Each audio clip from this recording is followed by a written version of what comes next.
Ce plateau avec moi, Pape Abdoulaye Der, spécialiste maison pour le sport. Pape Abdoulaye Der, le Sénégal vient d'assurer donc une victoire. Les Lions de la Teranga, j'allais dire, 3-1. Quelle analyse faites-vous de cette première entrée? Merci Ndeye Fatou. Je pense que vous l'avez bien résumé avec votre titre. Les Lions assurent l'essentiel.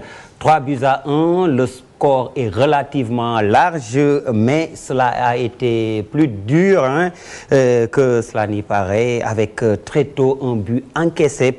Avec notamment Abdoulaye Ba qui tombe sur une charge de l'attaquant du Lone Star à la 2e minute. C'est le numéro 15, Ndeye Fatou, son nom m'échappe, mais retenez que cela a certainement perturbé le défenseur central des Lions. Et avec Pape Gueye de Metalist Kharkov, ils ont connu d'énormes difficultés dans ce match, surtout la défense. Donc, gros chantier de Joseph Koto. Et paradoxalement, c'est derrière qu'on va retrouver l'une des grosses satisfactions de ce match. Il s'agit du portier sénégalais Ousmane Mané, le gardien de but de Djambar, l'enfant de Yarakh, je dirais même, a sauvé plusieurs fois les Lions du naufrage et même on a frôlé la correctionnelle, il faut l'avouer. Et avec un autre Mané, autre satisfaction, Sadio celui-là, le numéro 10, il joue à Metz, qui est relégué. Et c'est sûr, malgré la relégation de son club en 3e division, je dirais, en France, notez qu'il a de l'avenir, ce Sadio Mané. Il est l'auteur du 3e but, même si également le capitaine d'équipe n'a pas connu la réussite habituelle, Papis Demba Cissé. Eh bien, il a raté un penalty, mais il s'est beaucoup battu. Et même s'il a un peu accusé le coup aussi après son échec face au gardien libérien.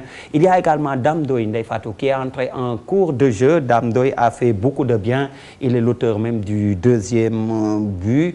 Et ce qu'il faut également souligner, c'est que dans cette équipe, il manque beaucoup de cadres. Ce n'est pas la meilleure équipe du Sénégal possible qu'on a alignée, il faut le souligner, ce samedi. Les Dembaba, Issiar Dia, Moussa Sow et en défense, par exemple, un Souleymane Dia.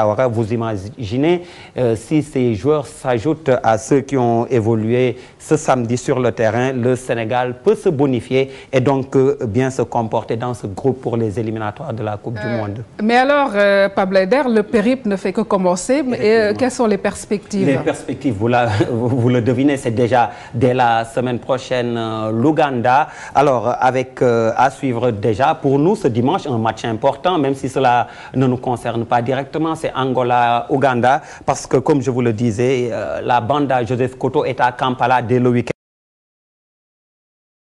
prochain pour la 2e journée, et le résultat de ce dimanche sera vraisemblablement important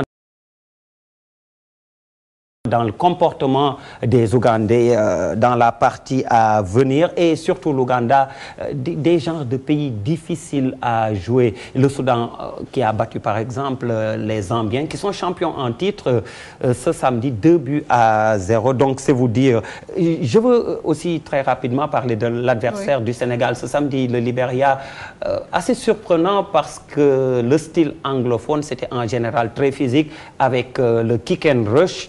Mais là, on a vu des Libériens, le Lone Star, qui a bien manié le ballon et qui a posé beaucoup de problèmes. Mais pour conclure, ce que je voudrais dire, l'essentiel était de bien débuter ces éliminatoires. Cela a été fait avec une victoire donc. Et on sort, rappelons-le, d'une désillusion à Bata à la Coupe d'Afrique des Nations. Donc, commencer par gagner. Ça nous fait oublier Bata? Exactement. C'était 3 défaites et là, on commence par une victoire. C'est bien. Et rappelez aussi qu'il n'y avait que 5 joueurs de cette équipe qui étaient sur le terrain. La plupart sont des Olympiques qui doivent jouer les Jeux Olympiques de Londres dans quelques semaines.